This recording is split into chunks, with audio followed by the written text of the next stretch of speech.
दोस्तों, स्वागत है आपका हमारे YouTube channel nursing career club में। आज हम आपके लिए लेकर आए हैं पेशेंट रिलेशन एसोसिएट की यूनिट 15वीं, जिसका नाम है संस्थागत आपातकाल अग्नि सुरक्षा और सुरक्षा, institutional safety, fire protection and security. एक पीआरए को आपातकालीन स्थिति किस तरीके से हैंडल करनी होती है वो हम लोग इसमें पढ़ेंगे। संस्थागत आपातकाल मतलब संस्था में किसी भी तरीके की इमरजेंसी होना या फायर प्रोटेक्शन किस तरीके से करना है। अगर हमारे संस्था में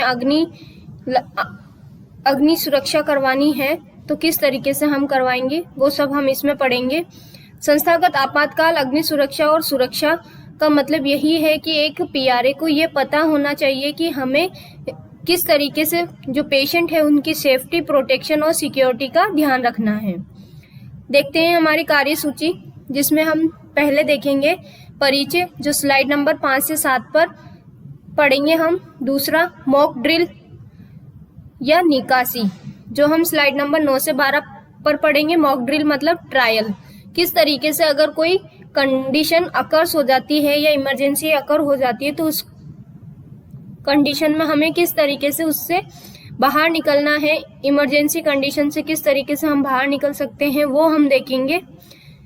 तीसरा आग लगने की स्थिति में क्या करेंगे, जो हम स्लाइड नंबर 14 पर पढ़ेंगे। चौथा आग आपातकालीन निकासी योजना, जो हम स्लाइड नंबर 15 से 16 पर पढ़ेंगे। पांचवा आग बुझाने वाले यंत्र का उपयोग, जो हम स्लाइड नंबर 17 से 18 पर पढ़ेंगे। छठा संदिग्ध व्यवहार का पता लगाने का तरीका, जो हम स्लाइड नंबर 19 पर पढ़ेंगे। सातवां अभ्यास प्रश्न, जो हम स्लाइड नंबर 8, 13 और 20 पर देखेंगे। तो हमारा टॉपिक्स शुरू करते हैं हम।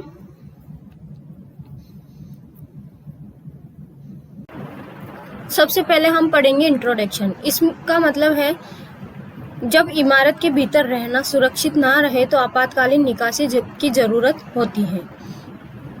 हर संगठन की निकासी प्रक्रिया होती है। हर संगठन का संगठन परिसर के भीतर या बाहर सुरक्षित जगह होती है, जहां आपातकालीन निकासी के मामले में सभी कर्मचारियों को इकट्ठा करने की उम्मीद की जाती है। टीम के नेता टीम को गाइड करते हैं और उन्हें एक सुरक्षित जगह पर ले जाते हैं। ऐसे मामलों में बहुत महत्वपूर्ण है कि तुरंत सुरक्षित क्षेत्र में इकट्ठा हुआ जाए।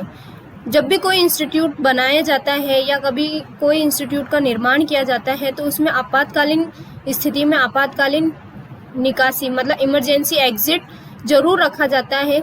मतलब अगर कोई कंडीशन इमरजेंसी कंडीशन क्रिएट हो गई है तो उसमें हमें इमरजेंसी एग्जिट लेना जरूरी होता है। एग्जिट मतलब बाहर जाना जरूरी होता है। तो उस जगह पर सभी लोग इकट्ठा हो सके, ऐसी एक सुरक्षित जगह का निर्माण किया जाता है जब भी हम किसी इमारत का निर्माण करवाते हैं। तो विषाक्त पदार्थ का निकलना, कौन कौन सी अपनी इमरजेंसी या आपातकालीन कंडीशन हो सकती है या आपातकालीन स्थिति हो सकती है, उसमें हम पढ़ेंगे। पहला है विषाक्त पदार्थ का निकलना, सिविल गड़बड़ी होना, कार्यस्थल में हिंसा हर कंपनी में होती है।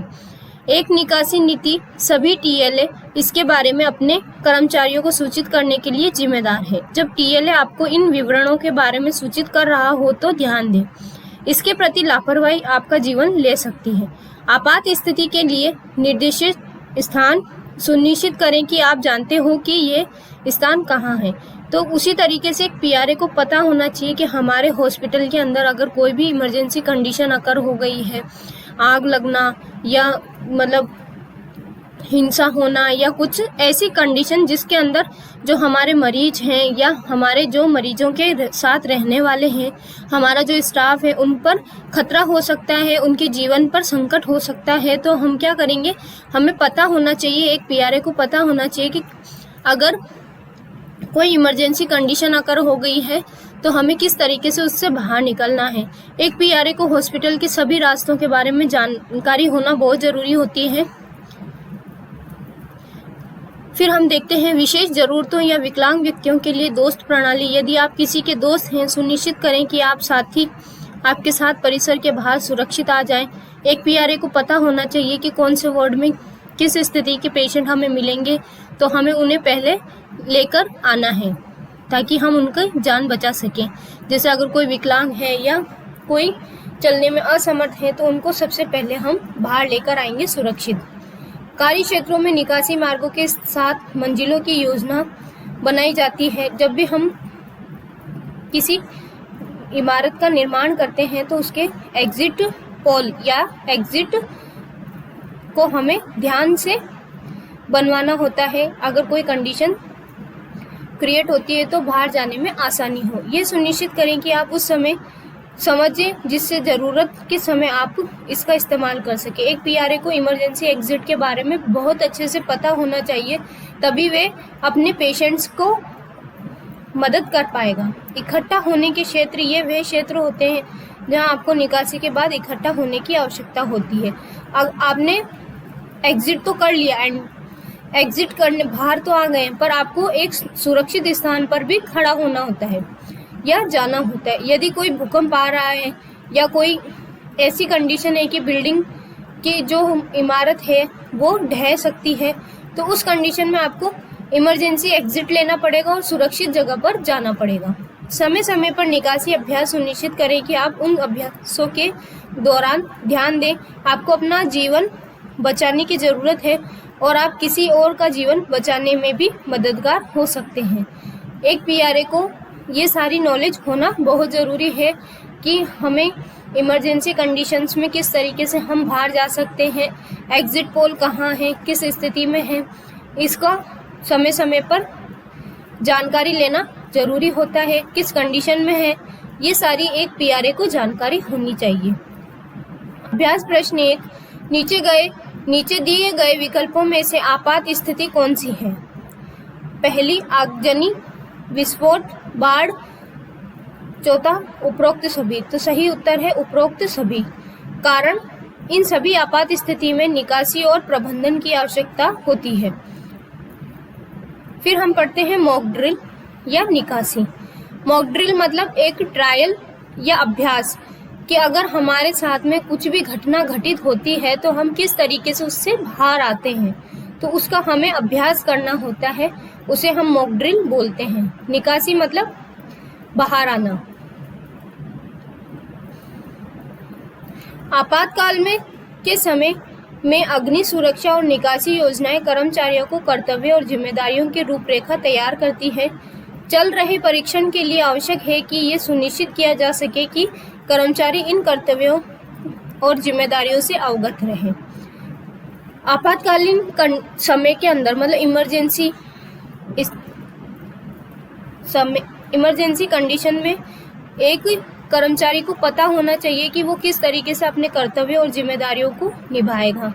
उसे पता होना चाहिए कि सडनली अगर कोई भी क्राइसिस कंडीशन क्रिएट होती है तो उसको किस तरीके से वो खुद को और अपने स्टाफ को बाहर ला सकता है। आग अभ्यास स्टाफ के सदस्यों को लिए नकली आग की स्थिति के तहत उनके कर्तव्य और जिम्मेदारियों को सुरक्षित रूप से और कुशलता के प्रदर्शन करने का अवसर प्रदान करती है। मॉक ड्रिल के अंदर क्या होता है कि हम एक नकली आग की स्थिति क्रिएट करते हैं और उससे बाहर आने की जो रूपरेखा होती है उससे तैयार करते हैं और उसमें हम अपने स्टाफ को ये बताते हैं कि कर्तव्य और उनका क्या कर्तव्य है, उनकी क्या जिम्मेदारियां हैं, उसमें वो किस तरीके से अपना कुशल प्रदर्शन कर सकते हैं। वो सारी स्किल या हम उसमें उनके अंदर ये सारे स्किल डेवलपमेंट करवाते हैं ताकि वो आसानी से ऐसी कंडीशंस क्रिएट होने पर बाहर आ सके। यह वह समय भी है जिसमें वह दिखा सकते हैं कि जगह में बचाव की रणनीतियों के बारे में जानते हैं और आपकी अग्नि सुरक्षा सुविधाओं और निकासी की सुविधा का लाभ ले सकते हैं और उनकी देखभाल के अंतर्गत लोगों की रक्षा कर सकते हैं। मॉक ड्रिल के अंदर मतलब हम ट्रायल कर रहे हैं तो इस ट्रायल के अंदर वो अपना हुनर दिखा सकते हैं, वो किस तरीके से अपने पेशेंट्स को बचा सकते हैं या अपने स्टाफ मेंबर्स को बचा सकते हैं या किस तरीके से उस कंडीशन से बाहर आएंगे, कौन कौन सी रणनीतियाँ हमें और बनाकर इससे अच्छे से अभ्यास कर सकते हैं। तो ये सारी चीज़ें एक ट्रायल पीरियड में हम शुरू कर सकते हैं। आग अभ्यास एक नकली आपात स्थिति में कर्मचारियों की प्रतिक्रिया का मूल्यांकन करने की तुलना में कई अधिक है। जो हम ट्रायल करते हैं उसमें क्या होता है कि हम हमारे जो कर्मचारी हैं या हमारे जो स्टाफ मेंबर हैं उनकी प्रतिक्रियाओं का मूल्यांकन कर सकते हैं। हम कैलकुलेट कर सकते हैं कि कौन सा स्टाफ अगर किसी क्राइसिस सिचुएशन में किस तरीके से डील करता है। वे आपकी अग्नि सुरक्षा निकासी की योजना और कर्मचारियों के प्रशिक्षण कार्यक्रमों में आपकी सुविधाओं का परीक्षण भी करते हैं। जब ट्रायल पीरियड होता है तो उसके अंदर क्या करते हैं कि जो कर्मचारियों का प्रशिक्षण है उसका टेस्ट होता है। जैसे हम पूरी साल पढ़ते हैं और एग्जाम देते हैं तो हमें पता चलता है कि हमें कितना आता है और कितना नहीं आता है, तो वही चीज हम एक मॉक ड्रिल के अंदर करते हैं कि मतलब अभ्यास करते हैं। हमें पहले ट्रेनिंग दी जाती है, उसके बाद में हमें एक ट्रायल कराया जाता है कि अगर कहीं आग लग गई है या कभी कोई ऐसी कंडीशन क्रिएट हो गई है जिसमें हमारे मरीजों या संस्था के जो भी कर्मचारी उनको खतरा है, तो किस तरीके से हम उस कंडीशन को फाइट करके या उस कंडीशन से लड़कर हमारे सभी साथियों का जीवन बचा सकते हैं। ऐसा नहीं है कि सभी आग अभ्यास सुचारू रूप से पूरे हो जाते हैं। ये ठीक है जब तक कि कर्मचारी और प्रबंधन इससे कुछ सिखाते हैं और गलतियों को सही करता है। जब ट्रायल करवाते हैं हम हमारी जो गलतियां होती है उनका भी इवेल्युएशन हम करवा सकते हैं। इसीलिए यह महत्वपूर्ण है कि प्रत्येक ड्रिल की आलोचना हो जिससे सामने आई समस्याओं को संबोधित किया जा सके। मतलब इवेल्युएशन होना जरूरी है ताकि जो भी प्रॉब्लम्स हमारे स्टाफ मेंबर्स में है या उस स्थिति में हो सकती है तो उसका हम समाधान निकाल सकते हैं। हालांकि समस्याएं अधूरी या पुरानी अग्नि सुरक्षा निकासी योजनाओं के कारण होती है। शायद कर्मचारियों को अतिरिक्त प्रशिक्षण की जरूरत हो सकती है, तो हमें पता चल जाता है कि कौन से कर्मचारी को कितना नॉलेज है और उसे कितनी तैयारी करने की जरूरत है। यदि हमारे संस्था में कोई भी इमरजेंसी कंडीशन क्रिएट होती है तो हम किस तरीके से बाहर आएंगे। आगजनी की तैयारी की योजना के 2 आवश्यक घटक निम्नलिखित हैं। मतलब अगर आग लग जाती है और हमें उस स्थिति से बाहर आना है तो उसके लिए हमें 2 आवश्यक घटक दिए गए हैं। वो ये है, पहला, एक आपात कार्य योजना होनी चाहिए जो ऐसा विवरण देती है जो आगजनी के दौरान कार्य करना है। मतलब अगर कहीं आग लग गई है तो हमें किस तरीके से वर्क करना है, वो आपात योजना या आपात कार्य योजना होनी जरूरी है। दूसरा, एक आग से रोकथाम योजना जो बताता है कि आगजनी से बचने के लिए क्या किया जाना चाहिए। एक हमें रोकथाम योजना भी बनानी होती है। आपको अपनी व्यक्तिगत सुरक्षा और दूसरों की भी सुरक्षा के लिए संगठन द्वारा आयोजित आग अभ्यास में भाग लेना आवश्यक होता है।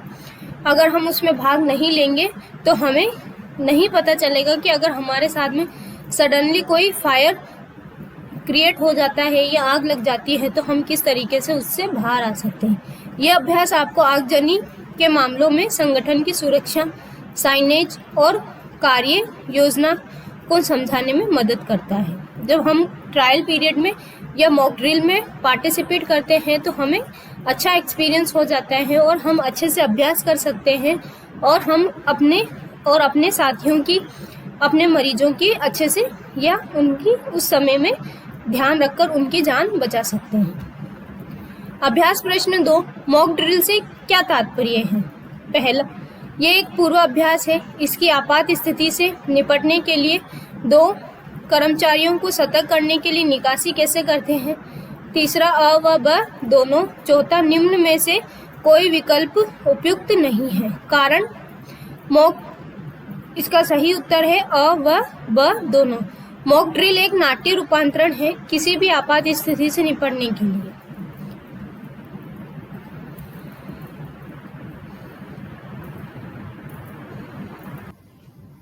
आग लगने की स्थिति में क्या करें। जब हमारे संस्था में आग लग जाती है तो हम उस स्थिति में क्या कर सकते हैं, वो कुछ पॉइंट्स में हम पढ़ेंगे। पहला है, संस्था में ही निकटतम फायर अलार्म पुलिस स्टेशन को तुरंत खींच ले।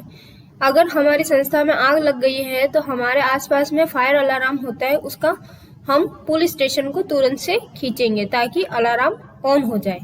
इमारत को खाली करते समय उन्हें खोलने से पहले गर्मी के लिए दरवाजे महसूस करना सुनिश्चित करें, ताकि ये सुनिश्चित हो सके कि दूसरी तरफ आग का खतरा है या नहीं है। जब भी हम किसी दूसरे दरवाजे को खोलते हैं बाहर निकलने के लिए, तो पहले सुनिश्चित कर ले कि उस गेट के बाहर पास में कितनी गर्मी है। अगर ज्यादा गर्मी है तो इसका मतलब है गेट के ओपन होते ही वहां पर भी आग लगी है, या वहां पर आग लगने का खतरा ज्यादा है या नहीं है, तो हमें ये पहले सुनिश्चित करना है। अगर हवा में धुआं है तो जमीन पर नीचे रहें। खासकर अपने सिर को सांस लेने की जोखिम को कम करने के लिए, भटकाव को रोकने के लिए दीवार पर एक हाथ रखें और निकटतम निकास पर रहें।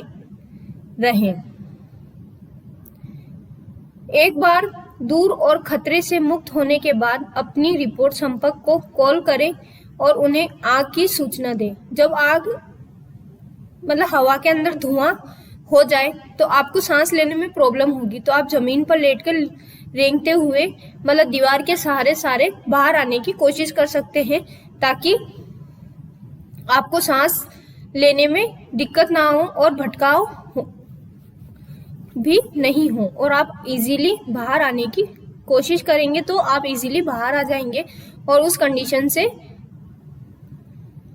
बाहर निकलने का प्रयास करेंगे। अपने शरण के क्षेत्र में जाएं। जो हम एग्जिट पोल बनाते हैं, हमने पहले पढ़ा था कि अगर एग्जिट कर लेते हैं तो उसके बाद में सुरक्षित स्थान पर भी हमें जाना होता है। तो अपने शरण के क्षेत्र में जाएं और आपातकालीन कर्मियों से आगे के निर्देशों की प्रतीक्षा करें। आगे क्या स्टेप्स है, नेक्स्ट स्टेप है, या कोई क्या निर्देश वो देते हैं हमें, क्या इंस्ट्रक्शन हमें देते हैं, उसका वेट करना है सुरक्षित जगह पर पहुंचकर। आपातकालीन निकासी योजना। अगर आग लग जाती है, फायर इमरजेंसी कंडीशन है, तो हम किस तरीके से एग्जिट करेंगे, उसमें हम पढ़ेंगे। एक अग्नि आपातकालीन निकासी योजना FEEP, fire emergency exit preparation, एक लिखित दस्तावेज है जिसमें आग लगने की स्थिति में सभी कर्मचारियों द्वारा की जाने वाली कार्रवाई और फायर ब्रिगेड को बुलाने की व्यवस्था शामिल है। इसमें FEEP के संबंध में कोई भी प्रासंगिक जानकारी शामिल हो सकती है। जब भी हम आपातकालीन निकासी योजना, अग्नि आपातकालीन निकासी योजना के संबंध में रहते हैं, तो उसमें सारे तरीके की जानकारी शामिल होती है। सामान्य आग सूचना छोटे परिसर के लिए यह एक साधारण आग कार्रवाई संकेत का रूप ले सकता है, जहां कर्मचारी संबंधित व्यक्ति इसे पढ़ सकते हैं और इसकी सामग्री से परिचित हो सकते हैं। कर्मचारी आग सूचना उच्च आग जोखिम या बड़े परिसर में अधिक विस्तृत आपातकालीन निकासी योजना की आवश्यकता होगी, जो आग जोखिम मूल्यांकन के निष्कर्षों महत्वपूर्ण रूप से जोखिम वाले कर्मचारियों और उनके स्थान के ध्यान में रखती है। इसके अलावा आग लगने की स्थिति में पालन की जाने वाली दिनचर्या के स्पष्ट और संक्षिप्त निर्देश देने वाली सूचनाओं को प्रमुखता से प्रदर्शित किया जाना चाहिए। एक PRA को पता होना चाहिए कि हमारे हॉस्पिटल में कितने मरीज हैं, किस तरीके के मरीज हैं, अगर ज्यादा सीरियस कंडीशन वाले पेशेंट है तो उन्हें किस तरीके से हमें बाहर निकालना है। ये सारी जो जोखिम वाले काम है तो उनको पहले से हमें एक निष्कर्ष निकाल कर रखना होता है, और हमें इस योजना के अंदर हमें सबसे पहले उन्हीं लोगों को बाहर निकालना होता है जो ज्यादा खतरे में होते हैं।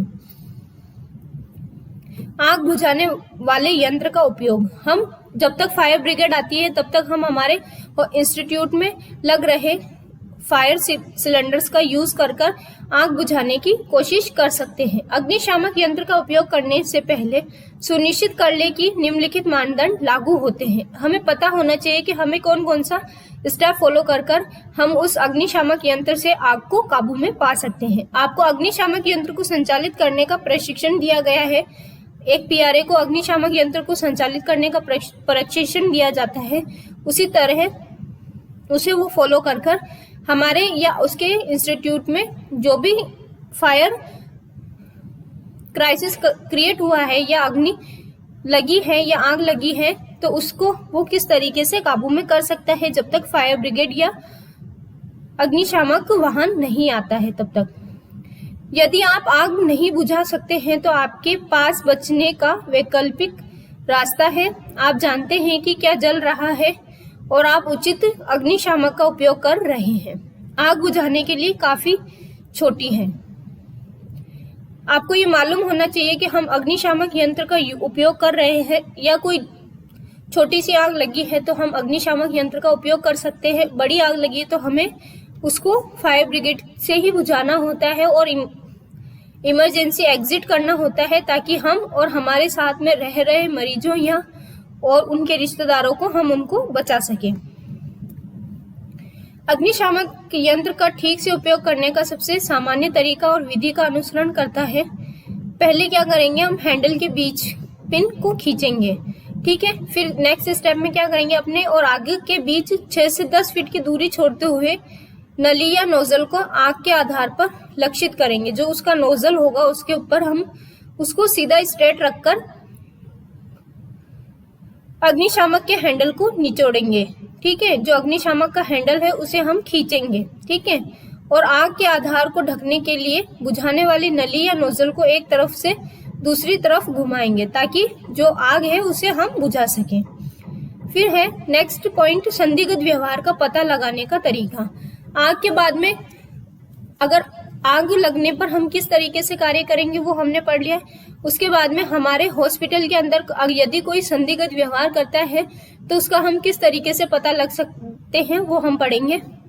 संदेहास्पद व्यवहार या गतिविधि ऐसी कोई भी कार्यवाही हो सकती है जो अनुचित हो और हमारे कैंपस समुदाय के सामान्य दिन प्रतिदिन की गतिविधि में फिट ना हो। मतलब हम रोज की एक्टिविटीज को हम ऑब्जर्व करते हैं, उससे कुछ हमें अलग लगता है तो हम उसका पता लगा सकते हैं कि ये जो है संदिग्ध व्यवहार है। उदाहरण के लिए आप देखते हैं कि कोई व्यक्ति कई वाहनों या घरों में देख रहा है या ये देखने के लिए परीक्षण कर रहा है कि क्या वह अनलॉक है, या शायद आप इस बात से चिंतित हैं कि आपका रूममेट किस तरीके से अलग तरह से काम कर रहा है या किसी सहकर्मी के व्यवहार के बारे में चिंतित है।